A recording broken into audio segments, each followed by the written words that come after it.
जय हिंद दोस्तों। आज हम पॉलिटिकल साइंस के 50 जीके जीएस क्वेश्चन लेके आए हैं, जिसमें आप किसी भी एग्ज़ाम की तैयारी कर रहे होंगे तो आपके एग्ज़ाम के लिए 72 क्वेश्चन होगा। और इस प्रश्न में से 20 से सवाल आपके एग्ज़ाम में ज़रूर आएगा। तो आप लोग से प्लीज़ रिक्वेस्ट है कि ध्यान से जवाब दीजिएगा। और अब हम क्वेश्चन पर आते हैं। देखो, मेरा फर्स्ट क्वेश्चन बोला है कि राष्ट्रीय स्वयंसेवक संघ का निर्माण कब हुआ था। राष्ट्रीय स्वयंसेवक का निर्माण कब हुआ था? 26 नवंबर 1935, 15 अगस्त 1947, 27 सितंबर 1925, 26 जनवरी 1950। तो देखो, मेरा इसका राइट उत्तर हो जाएगा 27 सितंबर 1925 में। 27 सितंबर 1925 में राष्ट्रीय स्वयं संघ का निर्माण हुआ था। अब मेरा दूसरा सवाल बोला है, राष्ट्रीय स्वयंसेवक संघ का मुख्यालय कहाँ है?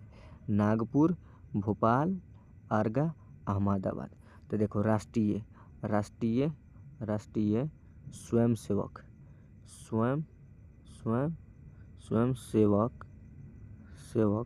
का मुख्यालय होगा, कहाँ होगा? तो होगा नागपुर में। नागपुर होगा। तो हमारा ऑप्शन भी 2 के ए होगा उत्तर। अब क्वेश्चन नंबर 3 पर आते हैं। क्वेश्चन नंबर 3 बोला है कि राष्ट्रीय स्वयंसेवक संघ का संस्थापक कौन है? मोहन भागवत, अटल बिहारी वाजपेयी, मोरारजी देसाई, केशव बलिराम हेडगेवार। तो देखो, राष्ट्रीय स्वयंसेवक का संस्थापक होगा कौन होगा? तो हमारा होगा इसका केशव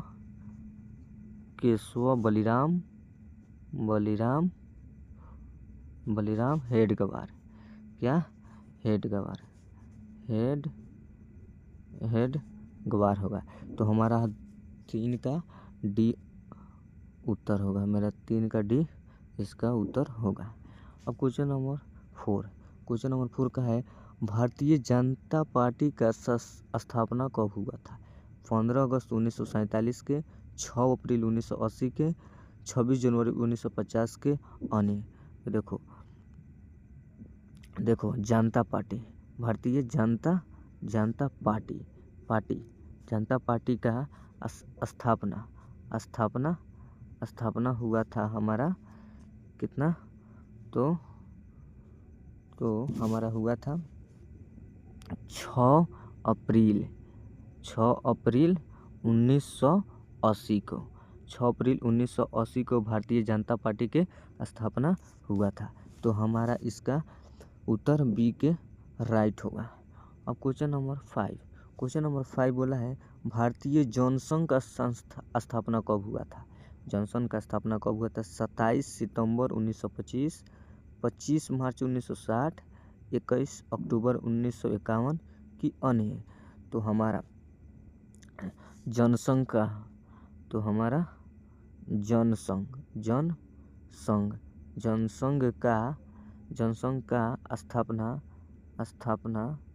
स्थापना हुआ था, कहाँ पे हुआ था? तो कहाँ हुआ था?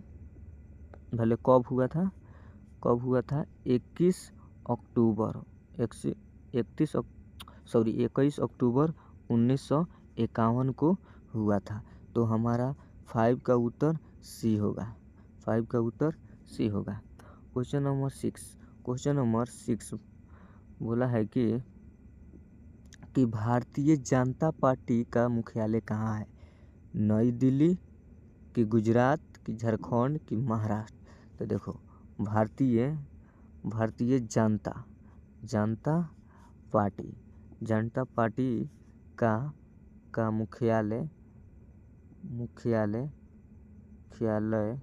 मुख्यालय होगा कहाँ है तो कहाँ है तो नई दिल्ली में है। कहाँ? नई दिल्ली में है। नई दिल्ली में है। तो हमारा ऑप्शन भी 6 का ए होगा, नई दिल्ली। अब क्वेश्चन नंबर 7 पर आते हैं। क्वेश्चन नंबर 7 बोला है भारतीय जनता पार्टी का चिन्ह क्या है? भारतीय जनता पार्टी का चिन्ह क्या है? घड़ी, लालटेन, हाथी की कमर। तो देखो भारतीय जनता पार्टी का चिन्ह होगा, का चिन्ह क्या है? तो है चिन्ह है क्या? कमल होगा। तो इसका हमारा 7 का उत्तर होगा D4। आप लोग दरोगा बनिएगा। क्वेश्चन नंबर 8 पे आते हैं। आम आदमी पार्टी का स्थापना कब हुआ था? 15 अक्टूबर 2012, 26 नवंबर 2012, 17 दिसंबर 2013 की अन्य। बताओ आम आदमी पार्टी का स्थापना कब हुआ था? देखो आम आदमी पार्टी का स्थापना कब हुआ था? तो आम आदमी पार्टी का स्थापना हुआ था 26 नवंबर 2012 को हुआ था। तो हमारा इसका करेक्ट उत्तर होगा 26 नवंबर 2012। क्वेश्चन नंबर 9 पाते हैं। क्वेश्चन नंबर 9 बोला है कि भारत का पहला विधि और न्याय मंत्री है। भारत का पहला विधि और न्याय मंत्री है। बताओ आप लोग पॉलिटिकल साइंस पढ़ते हैं, राजनीति के बारे में जानते हैं, तो बताओ भारत का पहला विधि क्या?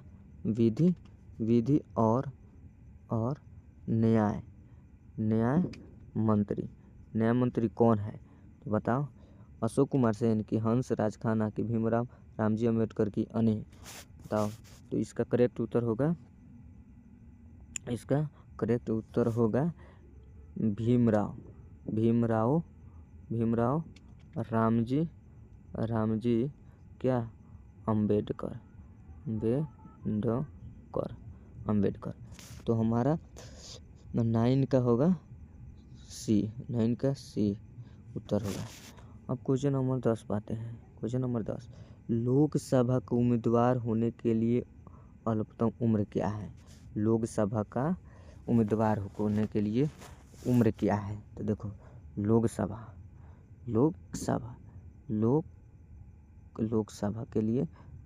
के लिए और एक होता है राज्यसभा,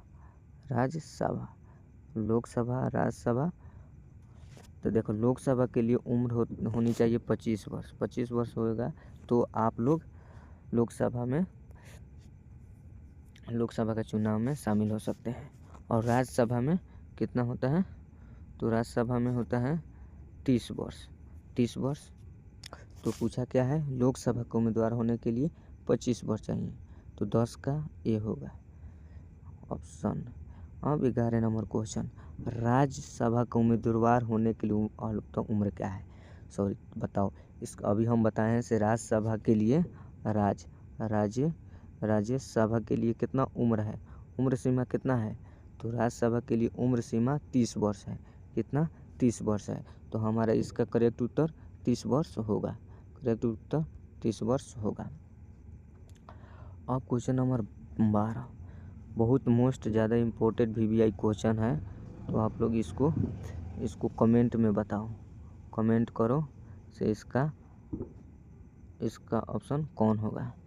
तो योजना आयोग कब बनाई गई? बताओ आप लोग योजना आयोग कब बनाई गई? 1945 में कि 1950 में कि 1947 में कि 1960 में? तो देखो योजना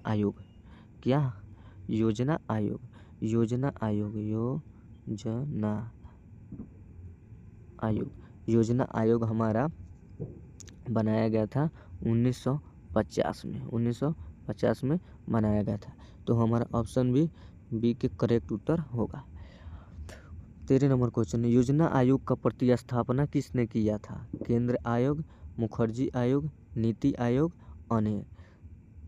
तो देखो योजना देखो, योजना आयोग, योजना आयोग, योजना आयोग, योजना आयोग का निर्माण हुआ नीति आयोग, नीति आयोग को हटाकर, नीति आयोग को हटाकर, क्या हटाकर, नीति आयोग को हटाकर, नीति आयोग को हटाकर क्या बनाया गया, क्या बनाया गया, योजना आयोग बनाया गया। तो इसका स्थापना किसने किया था, तो इसका स्थापना किसने किया था, तो नीति आयोग ने किया था, नीति आयोग ने किया था। तो हमारा ऑप्शन सी होगा नीति आयोग। अब क्वेश्चन नंबर 14, नीति आयोग कब बनाई गई, अब बताओ लोग, नीति आयोग कब बनाई गई, तो नीति आयोग, नीति आयोग, नीति आयोग कब बनाई गई, नीति आयोग कब बनाई गई, कमेंट में बताओ। नीति आयोग कब बनाई गई, 1 जनवरी 2015, 13 अप्रैल 2014, 23 जून 2015। तो नीति आयोग 1 जनवरी 2015 में बनाई गई, 1 जनवरी 2015 में बनाई गई नीति आयोग। तो हमारा इसका ऑप्शन होगा 1 जनवरी 2015 में नीति आयोग बनाई गई। ठीक, अब क्वेश्चन नंबर आते हैं 15, स्वस्थ भारत अभियान कब आरंभ हुआ, बताओ, स्वस्थ भारत अभियान कब आरंभ हुआ। तो देखो, स्वच्छ भारत अभियान किसने स्थापना, स्वच्छ भारत स्थापना किसने किया था, तो स्थापना के कैले रहे, स्वस्थ भारत अभियान का स्थापना महात्मा गांधी ने किया था, महात्मा गांधी जी के द्वारा स्वस्थ भारत अभियान चलावा रहे। आई कब हुआ था, तो कब हुआ था, 2 अक्टूबर 2014 को हुआ था। तो इसलिए हुआ था महात्मा गांधी का जन्म भी इसी दिन हुआ था, इसलिए इसको स्वस्थ भारत अभियान कहते हैं। तो हमारा ऑप्शन भी 15 के सी होगा। ठीक, अब क्वेश्चन नंबर 16 कहा है कि निर्मल भारत अभियान कब चलाई गई, 2005 में, 1998, 1999, 1995। तो निर्मल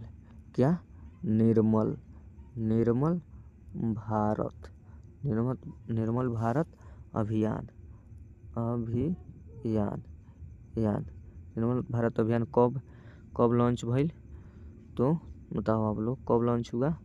तो इसका उत्तर होगा 1999 को निर्मल भारत अभियान लॉन्च हुआ था। तो हमारा ऑप्शन सी होगा 1999।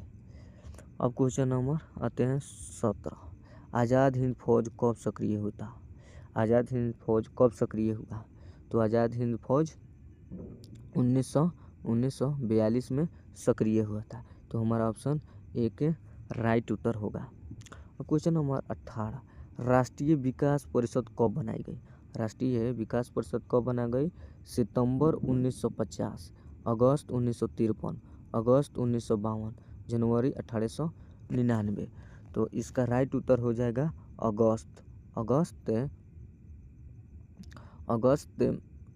1952 को हुआ था। इसका राइट उत्तर होगा सी।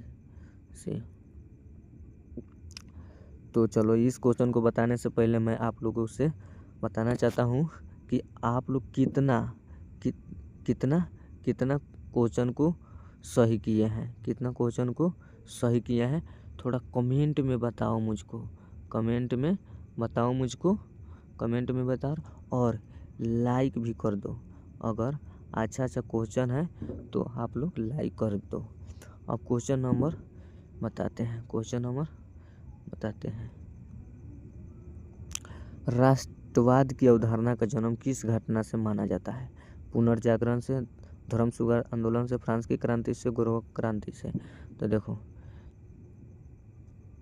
राष्ट्रवाद की अवधारणा पूर्ण जागरण से जाना जाता है।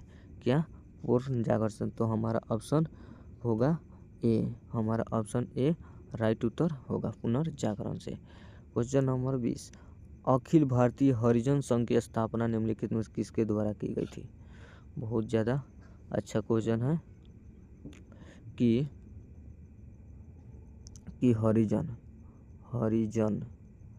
हरिजन संघ का स्थापना तो हरिजन संघ का स्थापना किसने किया था। हरिजन संघ का स्थापना किसने किया था, तो महात्मा गांधी जी के द्वारा हरिजन संघ का स्थापना हुआ था। तो हमारा ऑप्शन सी होगा, करेक्ट उत्तर सी। ठीक, क्वेश्चन नंबर आते हैं 21, भारत की स्वतंत्रता के समय भारत का गवर्नर जनरल कौन था। भारत की स्वतंत्रता के समय भारत का गवर्नर जनरल कौन था। Lord Dalhousie, Lord Cripps, Lord Curzon, Lord Mountbatten. तो भारत की स्वतंत्रता के समय भारत का गवर्नर जनरल लॉर्ड माउंटबेटन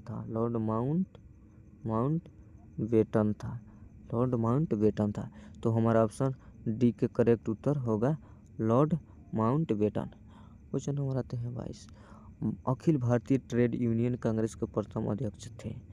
दीवाना चमनलाल, लाला लाजपत राय, स्वामी शाहजानंद, जवाहरलाल नेहरू।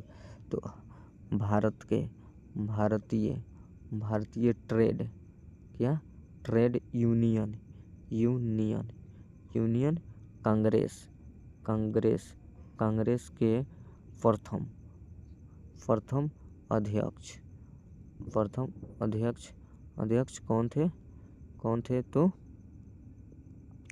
कौन थे तो लाला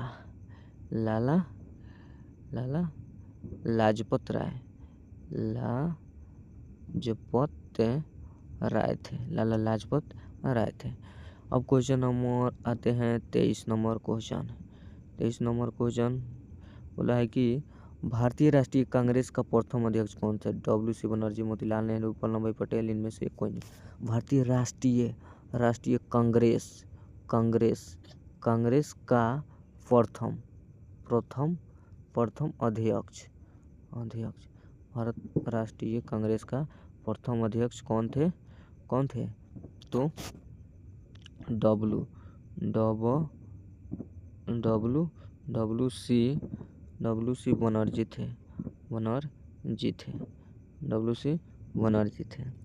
WC बनर्जी थे। तो हमारा ऑप्शन 23 का ए होगा, 23 का ए।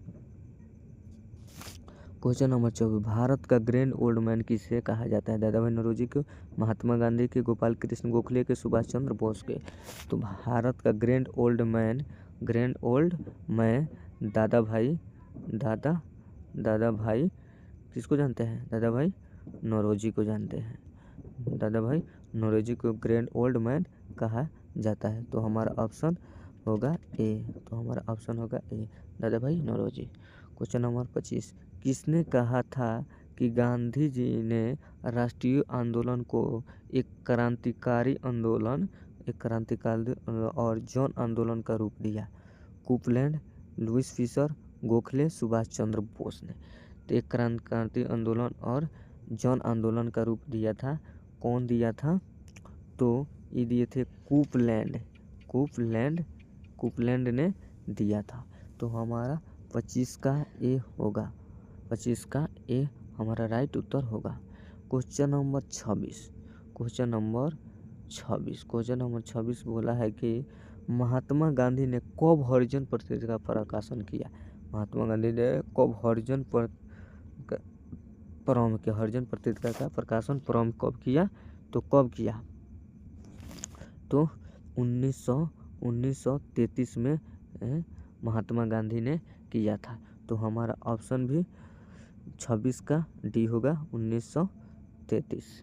अब क्वेश्चन नंबर 27, रॉलेट एक्ट किस वर्ष पारित हुआ। 1951, 1919, 1819, 1958। तो रॉलेट एक्ट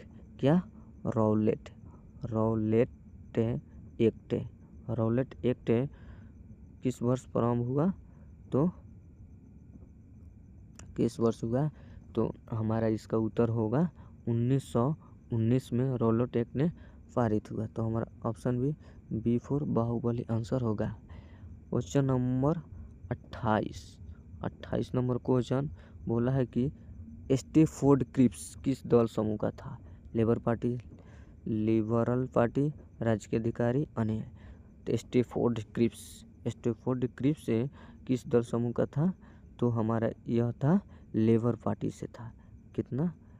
लेबर पार्टी से था। लेबर पार्टी से था। तो हमारा 28 का ये होगा उत्तर। क्वेश्चन नंबर 29 नंबर क्वेश्चन बोला है कि सुभाष चंद्र बोस ने अंग्रेजों के विरुद्ध अपना आंदोलन कहाँ से प्रारंभ किया था?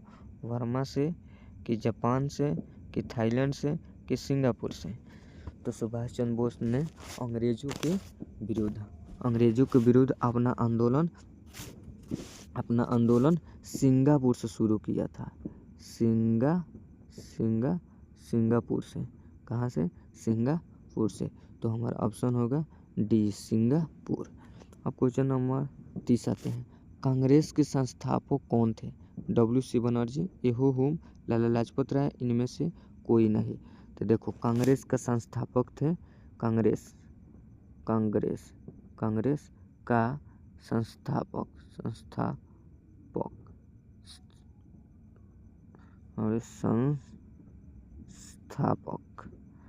कांग्रेस के संस्थापक कौन थे? तो यह थे कौन थे? तो एओ हुम्र थे कांग्रेस का संस्थापक। तो हमारा ऑप्शन बी होगा A O Hume. Question number 31। Gandhi ji ने सर्वप्रथम भारत में सत्याग्रह का प्रयोग कहाँ से किया था? खेड़ा से, अहमदाबाद से, चंपारण से, इनमें से कोई नहीं। तो गांधी जी ने सर्वप्रथम भारत में चंपारण सत्याग्रह से किया था। चंपारण सत्याग्रह से किया था। चंपारण से महात्मा गांधी ने भारत में सत्याग्रह शुरू कर लिया। यह कृषि से संबंधित था। किससे? कृषि से संबंधित था। Question number 32। भारत छोड़ो आंदोलन कांग्रेस ने कब शुरू किया था? तो देखो, भारत छोड़ो आंदोलन कांग्रेस ने कब शुरू किया था? 1942 में। 1942 में। तो हमारा ऑप्शन डी होगा 1942। 33 नंबर क्वेश्चन। स्वराज मेरा जन्मसिद्ध अधिकार है, यह किसने कहा था? रविन्द्रनाथ ठाकुर, लोकमान्य तिलक, लाला लाजपत राय, महात्मा गांधी। स्वराज मेरा जन्मसिद्ध अधिकार है और मैं इसको लेकर ही रहूँगा, ये किसने कहा था? तो लोकमान्य तिलक ने कहा था।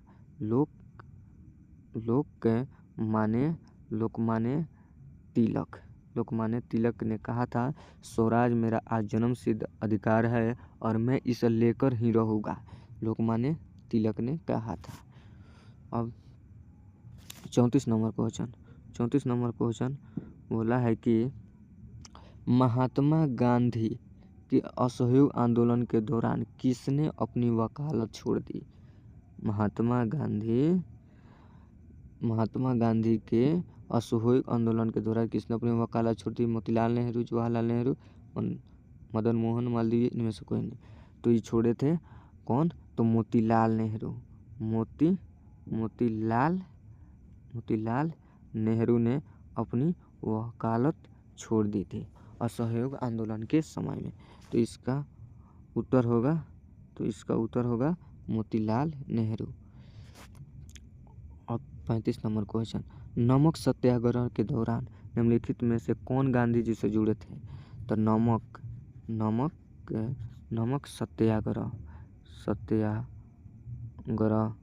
से गांधी जी के साथ जुड़े थे। कौन जुड़े थे? तो उनका हम नाम बताते हैं। कौन जुड़े थे? तो सरोजनी नायडू जुड़े थे।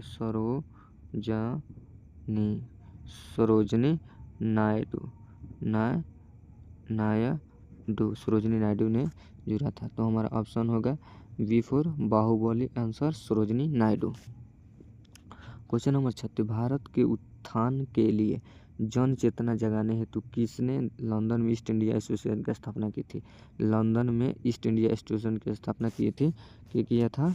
तो ये किए थे दादा भाई नौरोजी ने। दादा भाई नौरोजी ने लंदन में ईस्ट इंडिया कंपनी की स्थापना किया था। तो हमारा ऑप्शन होगा A4। कहो ना आप लोग कैसे हैं। 37 नंबर क्वेश्चन, भारत में सामाजिक भेदभाव की बढ़ती घटनाओं को रोकने के लिए इल्बर्ट बिल किसके द्वारा प्रस्तावित किया गया था? कर्जन द्वारा, लिटन द्वारा, रिपन द्वारा, इनमें से कोई द्वारा नहीं। तो भारत में बढ़ती भेदभाव को घटना को रोकने के लिए रिपन द्वारा, किसके द्वारा? रिपन द्वारा प्रस्तावित किया था इल्बर्ट बिल, रिपन द्वारा। तो हमारा ऑप्शन होगा सी, ऑप्शन सी होगा करेक्ट उत्तर होगा। अब क्वेश्चन नंबर आते हैं 38 नंबर क्वेश्चन का है, भारतीय राष्ट्रीय कांग्रेस से त्यागपत्र देने के बाद सुभाष चंद्र बोस ने निम्नलिखित में किसने की स्थापना की थी? कृषक प्रजा party, Congress, Samajwadi party, Swaraj party, forward block. तो इसका होगा सुभाष चंद्र बोस ने कांग्रेस से त्यागपत्र देकर ये एक स्थापना किए थे। तो स्थापना का नाम था फॉरवर्ड ब्लॉक।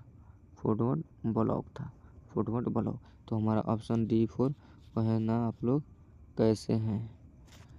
और 39 नंबर क्वेश्चन, महात्मा गांधी द्वारा चंपारण सत्याग्रह शुरू हुआ था। चंपारण सत्याग्रह कब शुरू हुआ?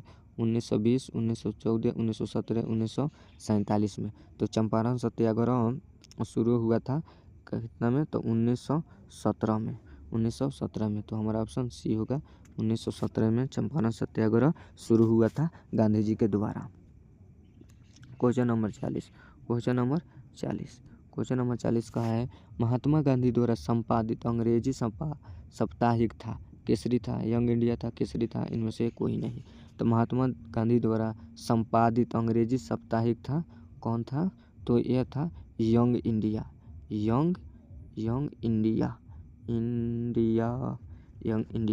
तो हमारा ऑप्शन होगा B4 Baahubali answer Young India. 41 number question, निम्नलिखित में से कौन आज़ाद हिंद फौज के एक प्रमुख अधिकारी थे? शाहनवाज खान अब्दुल गफ्फार खान, WC बनर्जी, इनमें से कोई नहीं। तो आज़ाद हिंद फौज के अधिकारी कौन थे? तो कौन थे? तो हमारा ये थे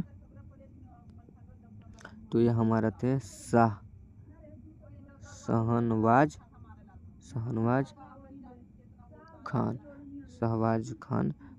खान थे।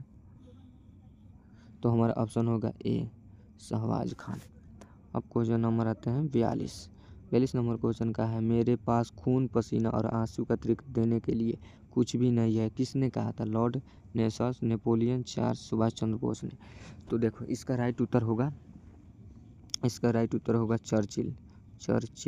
चर्चिल ने कहा था मेरे पास खून पसीना और आंसू का अतिरिक्त देने के लिए कुछ भी नहीं है। तो हमारा ऑप्शन होगा सी चर्चिल ने कहा था। अब क्वेश्चन नंबर आते हैं 43 नंबर क्वेश्चन है, फूट डालो और राज करो की नीति अपनाई थी? Lord Mountbatten, Lord William Bentinck, Lord Curzon, Lord Cripps. फूट डालो और राज करो की नीति अपनाई थी लॉर्ड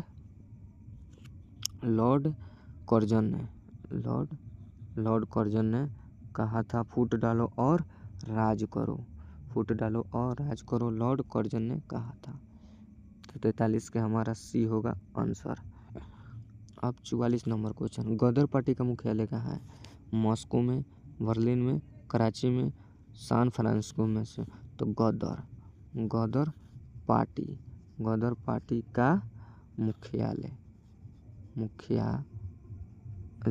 गदर पार्टी का मुख्यालय कहाँ है? तो गदर पार्टी का मुख्यालय होगा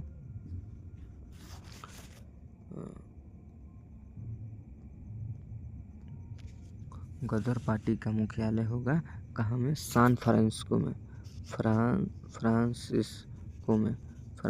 में होगा। तो हमारा ऑप्शन होगा डी सैन फ्रांसिस्को। अब 44 के बाद आता है 45 नंबर क्वेश्चन बोला है कि सुभाष चंद्र बोस ने कब अंग्रेज की अध्यक्षता से त्यागपत्र दे दिया? 1947 में, 1950 में, 1939 में, 1937 में। तो सुभाष चंद्र बोस ने कांग्रेस से अपना त्याग पत्र दे दिए थे। कौन? तो सुभाष चंद्र बोस अपना त्याग पत्र दे दिए थे। कब दे दिए थे? तो 1939 में वे अपना त्याग पत्र दे दिए थे। तो हमारा 45 का सी होगा आंसर। अब क्वेश्चन नंबर 46, किन राष्ट्रीय नेता को लोक हितवादी कहा गया है? गोपाल हरि देशमुख, लाला लाजपत राय, मोतीलाल नेहरू, महात्मा गांधी। किस राष्ट्रीय नेता को लोक हितवादी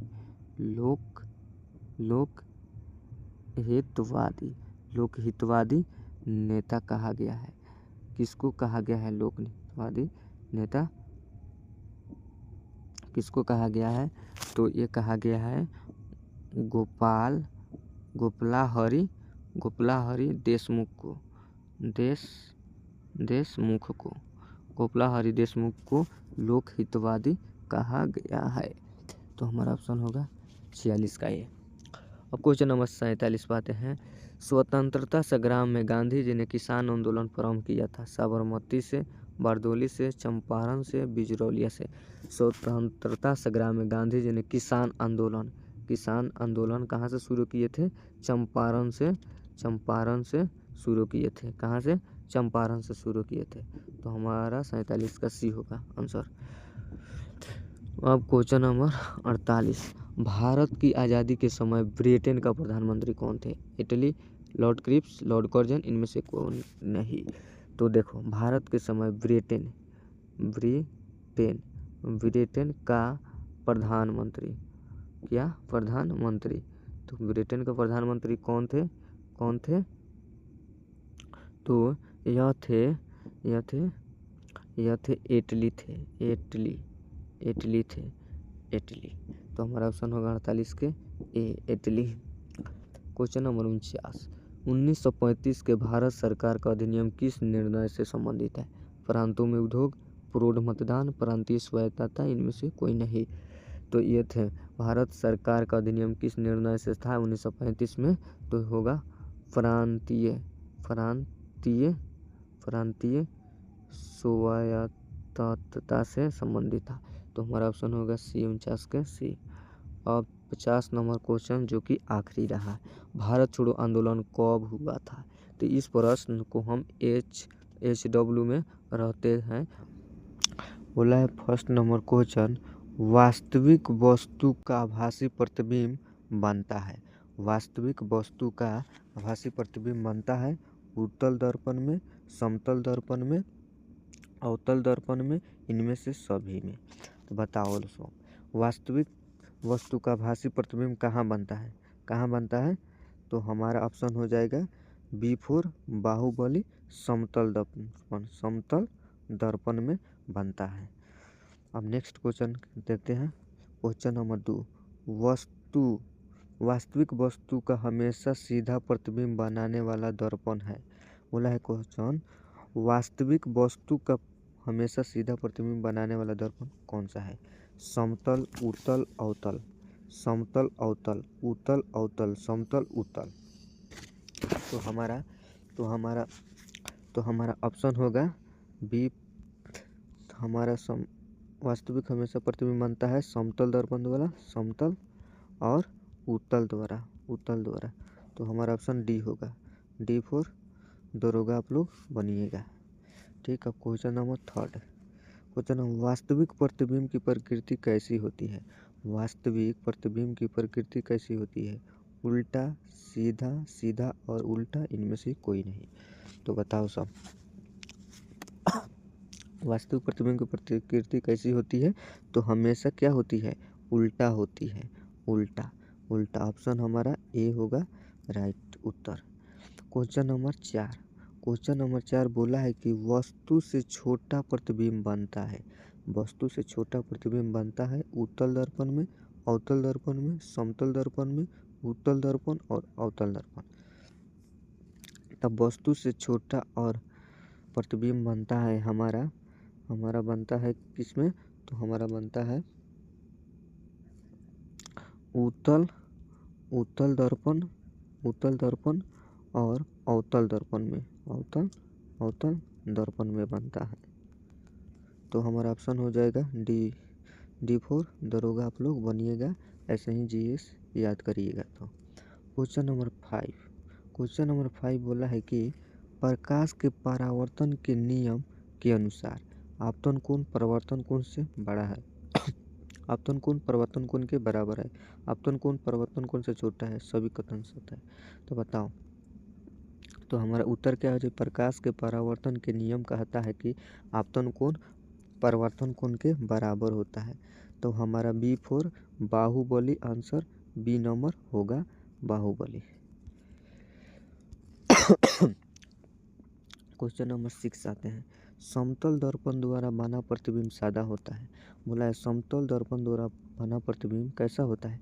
आभासी और उल्टा होता है, वास्तविक और सीधा होता है, सीधा और आभासी होता है, वास्तविक होता है। तो हमारा ऑप्शन हो जाएगा हमारा सीधा और आभासी होता है, हमारा सी राइट उत्तर होगा।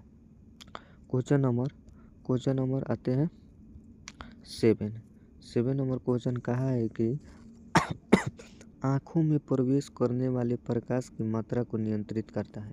बोला है आँखों में प्रवेश करने वाली प्रकाश की मात्रा को नियंत्रित करता है परितरिका, पुतली, लेंस और पश्चाम्भी पेशियाँ। तो आँखों में प्रवेश करने वाली प्रकाश को नियंत्रित करता है परितलिका, क्या? परितरिका। तो हमारा ऑप्शन नंबर ए होगा राइट उत्तर। क्वेश्चन नंबर 8, सूर्योदय और सूर्यास्त के समय सूर्य का गोल दिखना। बताओ, सूर्योदय और सूर्यास्त के समय सूर्य का गोल दिखना क्या होता है? गोलाकार होता है, घनाकार होता है, अंडाकार होता है, चपटा होता है। तो देखो, सूर्योदय और सूर्यास्त के समय हमारा सूर्योदय कैसा दिखाई देता है? चपटा दिखाई देता है। तो हमारा ऑप्शन हो जाएगा D4। आप लोग ऐसे ही बताइए तो दरोगा बनिएगा। अब नेक्स्ट क्वेश्चन के आते हैं 9 नंबर क्वेश्चन। यदि दर्पण में बना प्रतिबिंब हमेशा सीधा आकार में वस्तु के बराबर है तो दर्पण है। बोला है क्वेश्चन कि यदि दर्पण में बना प्रतिबिंब हमेशा सीधा और आकार में वस्तु के बराबर हो तो दर्पण कैसा है? अवतल दर्पण है कि उत्तल दर्पण है कि समतल दर्पण है कि इनमें से कोई नहीं है? तो आप लोग कमेंट में बताओ, कमेंट में जल्दी से बताओ क्या होगा, कमेंट में बताओ। तो देखो, ये हमारा ऑप्शन नंबर कितना हो जाएगा? सी। ऑप्शन नंबर हमारा कितना हो जाएगा? सी। समतल दर्पण द्वारा बना प्रतिबिंब हमेशा क्या होता है? सीधा होता है और वस्तु के बराबर होता है समतल दर्पण द्वारा। तो हमारा ऑप्शन सी के राइट उत्तर होगा। क्वेश्चन नंबर का है कि 10 नंबर क्वेश्चन का है कि समतल दर्पण के द्वारा बना प्रतिबिंब होता है, समतल दर्पण के द्वारा बना प्रतिबिंब होता है वास्तविक होता है कि काल्पनिक होता है कि उल्टा होता है कि इनमें से कोई नहीं होता है?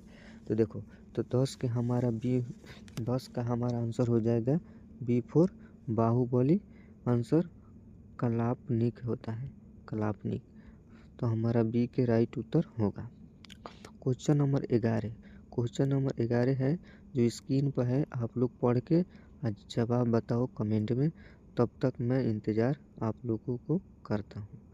देखो, 11 नंबर क्वेश्चन बोला है कि निम्न में से कौन सा पदार्थ लेंस के लिए प्रयुक्त नहीं किया जाता है? लेंस के लिए कौन सा प्रयुक्त नहीं किया जाता है? जल की, मिट्टी की, प्लास्टिक की, कांच? तो बताओ, हमारा ऑप्शन हो जाएगा मिट्टी लेंस के लिए प्रयुक्त नहीं किया जाता है। तो हमारा option B4 Baahubali answer B होगा, मिट्टी प्रयुक्त नहीं किया जाता है। अब क्वेश्चन नंबर आते हैं 12। क्वेश्चन नंबर 12 बोला है कि उत्तल लेंस की क्षमता होती है। ये बहुत मोस्ट इम्पोर्टेंट VI क्वेश्चन है जो 6, 8, 9th क्लास में बच्चों को पढ़ाया जाता है। ठीक है, तो आप लोग इसका जवाब बताओ लोग जल्दी से ना। बताओ, उत्तल लेंस की क्षमता होती है धनात्मक होती है कि ऋणात्मक होती है कि शून्य होती है कि अन्य होती है। तो हमारा ऑप्शन हो जाएगा लेंस की क्षमता हमारा क्या होती है, उत्तल लेंस की क्षमता हमारा होता है कभी भी धनात्मक होता है। ऑप्शन बी के करेक्ट आंसर होगा। क्वेश्चन नंबर 13, लेंस की क्षमता का SI मात्रक है। लेंस की क्षमता का SI मात्रक होता है डायोप्टर। हमारा C4 करेक्ट आंसर होगा डायोप्टर। डायोप्टर। अब क्वेश्चन नंबर आते हैं 14, पानी से भरी बाल्टी की गहराई कम दिखती है, इसका कारण क्या है। यानी भाई बताओ, भाई बाल्टी हो गया, ठीक, बाल्टी हो गया ठीक। हम बोला है बाल्टी में क्या है, बाल्टी में क्या है तो पानी है। तो पानी हम कैसा रख लेते हैं, पानी है। बाल्टी में क्या है, पानी है, पानी है, पानी है, पानी है, पानी है, पानी है। तो बोला है बाल्टी में भरी बाल्टी की गहराई, अगर पानी इसमें डाल दिया जाता है तो इसका गहराई कम दिखाई देता है कम दिखाई देता है। तो ऐसा किसके कारण होता है, पुनः आंतरिक परावर्तन के कारण, अपवर्तन के कारण, परावर्तन के कारण, कि इनमें से कोई नहीं। तो देखो पानी से भरी बाल्टी की गहराई कम दिखती है, हमारा किसके कारण होता है, तो ये अपवर्तन के कारण होता है। तो हमारा ऑप्शन हो जाएगा अपवर्तन के कारण होगा, तब बी के करेक्ट आंसर होगा, ठीक। अब क्वेश्चन नंबर आते हैं 15, पानी में डाली हुई छड़ी टेढ़ी दिखती है, इसका कारण। पानी में डाली हुई छड़ी टेढ़ी, यानी देखो ये हो गया हमारा, कुछ भी मान लो, इसमें पानी है, ठीक ठीक, पानी पानी पानी पानी पानी है, पानी है। पानी में डाली हुई छड़ी है, छड़, अब इसको छड़ ना, पानी में टेढ़ी है, छड़ है, क्या है, छड़ है, छड़ है, टेढ़ी दिखती है, टेढ़ा दिखती है, किसके कारण टेढ़ा दिखती है, परावर्तन के कारण, अपवर्तन के कारण, परावर्तन और अपवर्तन के कारण, इनमें से कोई नहीं। तो देखो पानी में डाली हुई छड़ी टेढ़ी दिखाई देती है, हमारा ऑप्शन हो जाएगा अपवर्तन के कारण। किसके कारण, तो अपवर्तन के कारण दिखाई देती है टेढ़ी। अब क्वेश्चन नंबर 16, दर्पण की चौड़ाई को दर्पण कहा जाता है। बोला है क्वेश्चन, दर्पण की चौड़ाई को दर्पण कहा जाता है फोकस द्वारा, ध्रुव द्वारा, किनमें से कोई नहीं। तो इसका राइट आंसर हो जाएगा किसके द्वारा, द्वारक द्वारा। तो हमारा ऑप्शन सी के करेक्ट आंसर होगा। 17 नंबर क्वेश्चन, सोलर कुकर में प्रयोग किया जाता है। बताओ सोलर कुकर में किस चीज़ का प्रयोग किया जाता है, तो सोलर कुकर में अवतल दर्पण का प्रयोग किया जाता है। तो हमारा ये नहीं होगा, तो हमारा ये राइट उत्तर होगा। क्वेश्चन नंबर 18 आते हैं। बोला है रोगियों के नाक, कान, गले आदि की जांच के लिए डॉक्टर प्रयोग किया जाता है। बताओ रोगी के नाक, देखो बताओ रोगी के नाक कान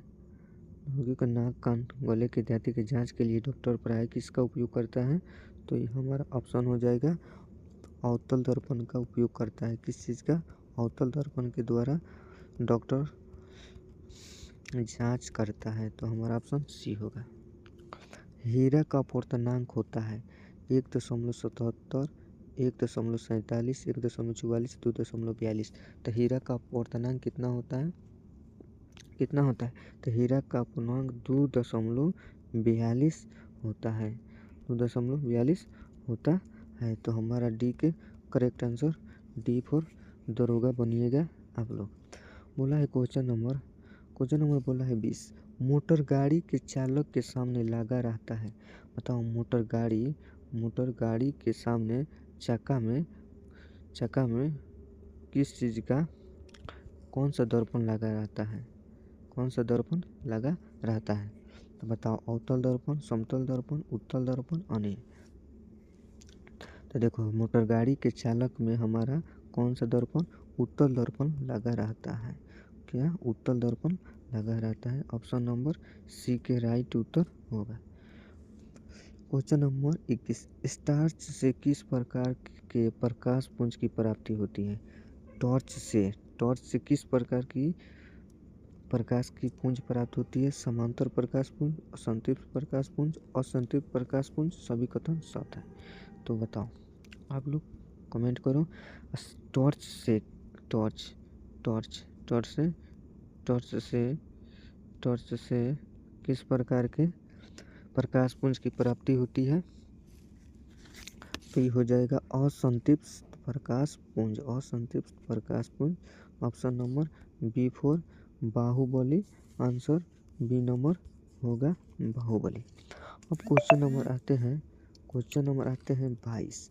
सामान्य नेत्र की रेटिना पर बनने वाला प्रतिबिंब होता है। बताओ, नेत्र पर यानी आँख पर बनने वाला प्रतिबिंब होता है। सॉरी, घबरा गया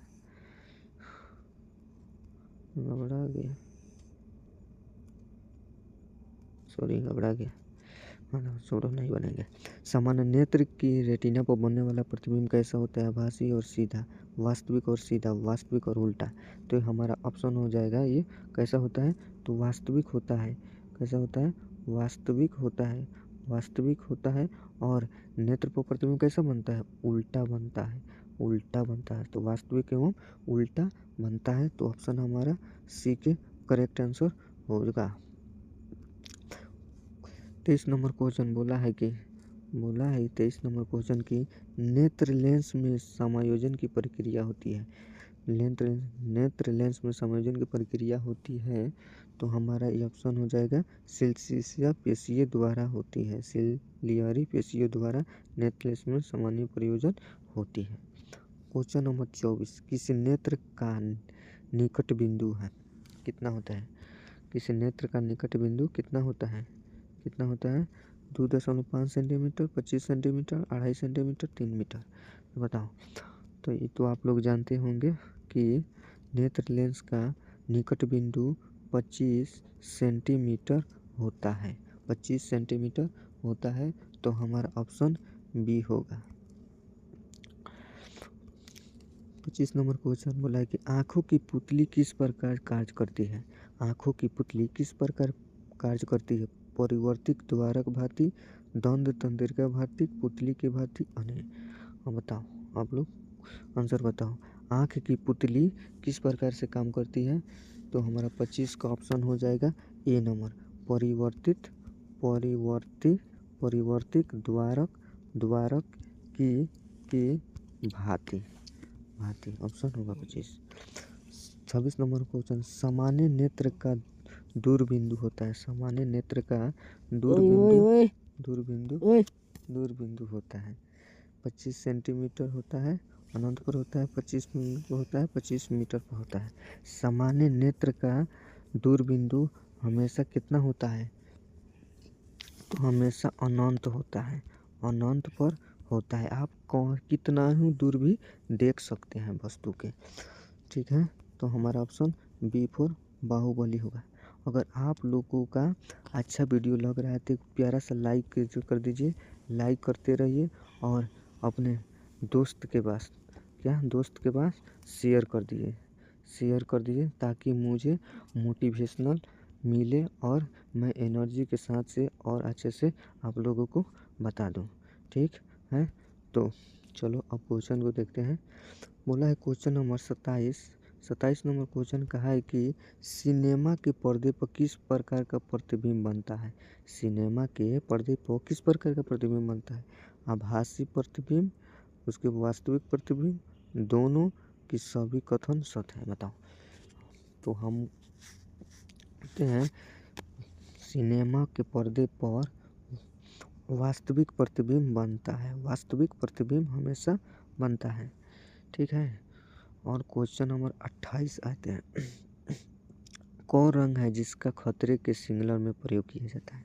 तो बताओ, कौन ऐसा रंग है जो खतरे के सिग्नल में प्रयोग किया जाता है? तो आप सभी लोग को मालूम होगा कि लाल रंग ऐसा है जो खतरे का निशाना है।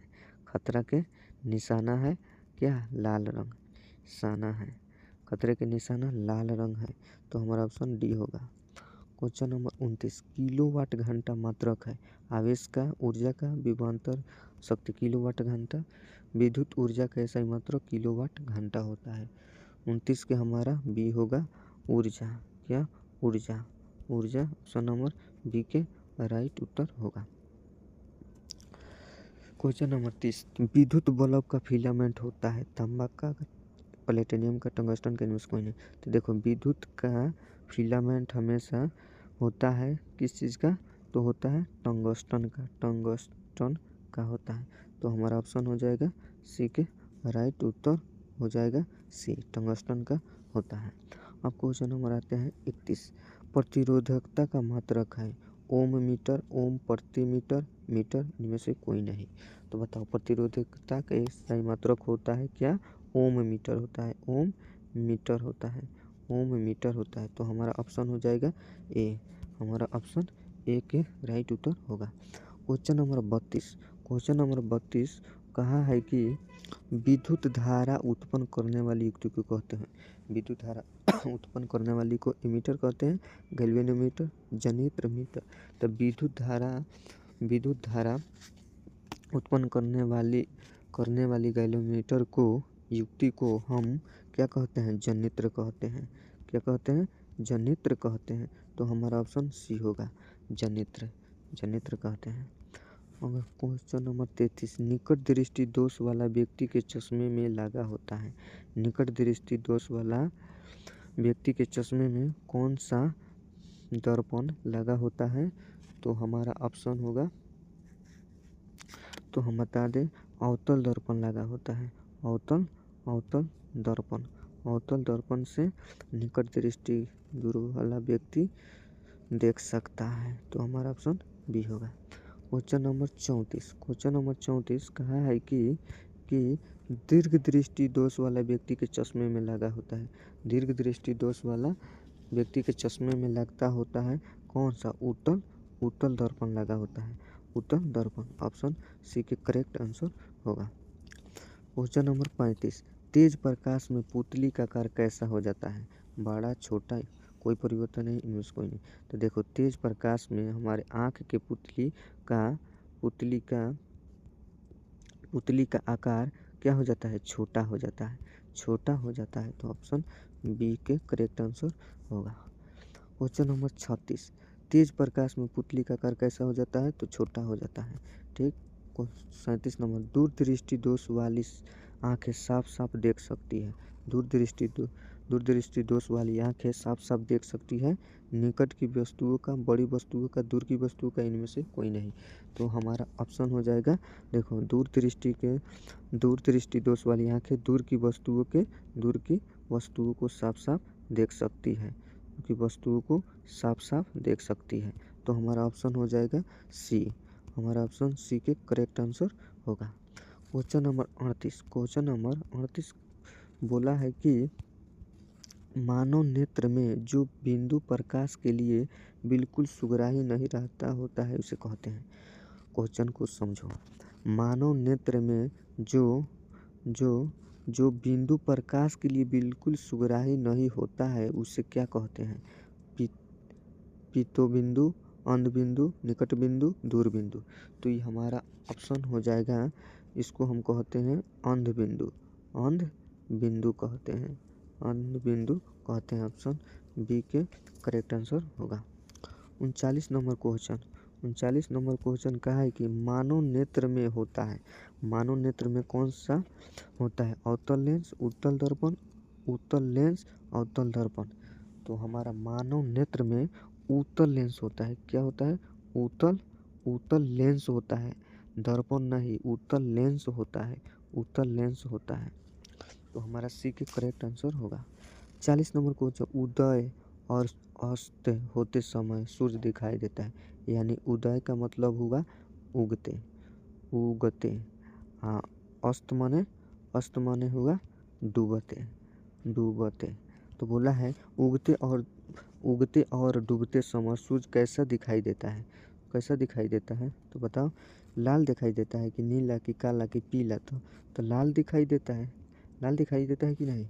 तो हमारा ऑप्शन एक करेक्ट होगा, लाल दिखाई देता है। क्वेश्चन नंबर 41, वास्तविक सूर्यास्त और आभासी सूर्यास्त के बीच लगभग कितने समय का अंतर होता है? यानी सूर्योदय और सूर्यास्त के बीच लगभग कितने समय का अंतर होता है? 2 मिनट, 1 मिनट, 4 मिनट, 3 मिनट। तो ये हमारा अंतर होता है ना, कितना का होता है? तो ये अंतर 2 मिनट का होता है, 2 मिनट का होता है। तो हमारा ऑप्शन हो जाएगा एक करेक्ट आंसर होगा। 42 नंबर क्वेश्चन का है कि इंद्रधनुष किस प्रकार का स्पेक्ट्रम है? प्राकृतिक स्पेक्ट्रम, कृत्रिम स्पेक्ट्रम, प्राकृतिक स्पेक्ट्रम, सभी कथन सत है। तो बताओ, तो आप लोग बताओ कैसा है, कैसा दर्पण है, कैसा दर्पण है? इंद्रधनुष किस प्रकार का दर्पण है? तो हमारा ये प्राकृतिक दर्पण है।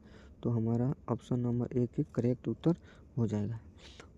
43 नंबर क्वेश्चन कहा है कि 43 नंबर क्वेश्चन कहा है कि अत्यधिक ऊंचाई पर प्रकाश आकाश में वायुयान से सफर करने पर आकाश का रंग कैसा दिखाई देता है? यानी आकाश में उड़ते हवाई जहाज में व्यक्ति नीचे की वस्तुओं को देखता है तो कैसा दिखाई देता है? कैसा दिखाई देता है? लाल दिखाई देता है कि काला दिखाई देता है कि पीला कि नीला? तो हमेशा क्या काला दिखाई देता है, काला दिखाई देता है, काला दिखाई देता है। ऑप्शन बी के बाहुबली आंसर होगा काला। 44 नंबर क्वेश्चन है, किसी वस्तु का प्रतिबिंब आँख के जिस भाग पर पड़ता है वह है। बोला किसी वस्तु का प्रतिबिंब आँख के जिस भाग पर पड़ता है उसको क्या कहते हैं? कर्निया, रेटिना, आइरिस, पुतली। तो हम आप सभी को बता दें कि आँख पर जिस भाग पर पड़ता है, प्रतिबिंब बनता है, उसको हम क्या कहते हैं? तो रेटिना कहते हैं। रेटिना पर प्रतिबिंब बनता है। किस पर? रेटिना पर प्रतिबिंब बनता है। तो हमारा ऑप्शन भी बी नंबर होगा, रेटिना। और क्वेश्चन को अब आगे बढ़ते हैं। 45 नंबर क्वेश्चन का है कि चुंबकीय क्षेत्र का मात्रक होता है। चुंबकीय क्षेत्र का मात्रक क्या होता है? तो चुंबकीय क्षेत्र का मात्रक होता है टेस्ला होता है। किस क्या होता है? टेस्ला होता है। तो हमारा बी भी ऑप्शन होगा करेक्ट। 46 नंबर क्वेश्चन बोला है कि 46 नंबर क्वेश्चन बोला है कि डायनेमो से किस प्रकार की धारा उत्पन्न होती है? डायनेमो से किस प्रकार की धारा प्राप्त होती है? डिस्ट धारा, प्रवर्ती धारा, दोनों धारा, इनमें से कोई नहीं। तो हमारा ऑप्शन हो जाएगा, तो हमारा ऑप्शन हो जाएगा क्या? डिस्ट धारा, डिस्ट धारा, डिस्ट धारा होगा ऑप्शन ए, डिस्ट धारा। क्वेश्चन नंबर 47 नंबर क्वेश्चन है कि 47 नंबर क्वेश्चन बोला है कि व्यावसायिक मोटरों में किस प्रकार के चुंबक का प्रयोग होता है? व्यावसायिक मोटरों में किस प्रकार का चुंबक का इस्तेमाल किया जाता है? तो ये होता है विद्युत चुंबक, विद्युत चुंबक होता है, विद्युत चुंबक होता है। तो हमारा ऑप्शन भी सी के करेक्ट राइट उत्तर होगा। क्वेश्चन नंबर 48, मानव के वे दो महत्वपूर्ण भाग कौन है जिनमें चुंबकीय क्षेत्र का उत्पन्न होना अनिवार्य है? बताओ, मानव का वह कौन सा क्षेत्र है जिसमें उत्पन्न होना अनिवार्य होता है? हाथ और पैर, मांसपेशी तथा हृदय, हृदय तथा मस्तिष्क, नेत्र तथा दंत तंत्रिका। तो हमारा ऑप्शन हो जाएगा वो कौन सा अंग है? तो वो है हृदय, हृदय तथा क्या? मस्तिष्क, मस्तिष्क, मस्तिष्क। तो हमारा ऑप्शन भी सी के करेक्ट उत्तर होगा। क्वेश्चन नंबर 49, क्वेश्चन नंबर 49 को हम देखते हैं। तो प्लीज़ आप लोग कमेंट में बताओ, आप लोग विद्युत चुम्बक बनाने के लिए प्राय किस पदार्थ के छड़ का प्रयोग होता है? विद्युत चुम्बक बनाने के लिए किस पदार्थ का उपयोग होता है? किस पदार्थ का उपयोग होता है? इस्पात का कि नरम लोहा के कि पीतल के कि इनमें से कोई नहीं? तो देखो, विद्युत चुम्बक बनाने के लिए हमारा प्रयोग होता है नरम लोहा, नरम लोहा के प्रयोग होता है। तो हमारा ऑप्शन भी बी के बाहुबली आंसर होगा। अब हमारा लास्ट क्वेश्चन रहा, विद्युत चुम्बकीय प्रेरण की खोज किसने की थी? विद्युत चुम्बकीय प्रेरण की खोज किसने की थी? तो किसने की थी? तब फैराडे ने की थी। फैराडे ने विद्युत चुम्बकीय प्रेरण की खोज की थी। तो आप लोग से मैं उम्मीद करता हूँ कि ये वीडियो आप लोग के बहुत अच्छा लगा होगा। तो प्लीज़ आप लोग लाइक कर दीजिए और मेरे चैनल एग्ज़ाम रेडी है उसको आप लोग सब्सक्राइब करके जुड़ जाइए और डेली मैं इस पर math, reasoning, GK, GS question इत्यादि सभी मैं पढ़ाता हूँ। तो आप लोग तो मिलते हैं मैं किसी नेक्स्ट वीडियो में, तब तक के लिए धन्यवाद। Thank you.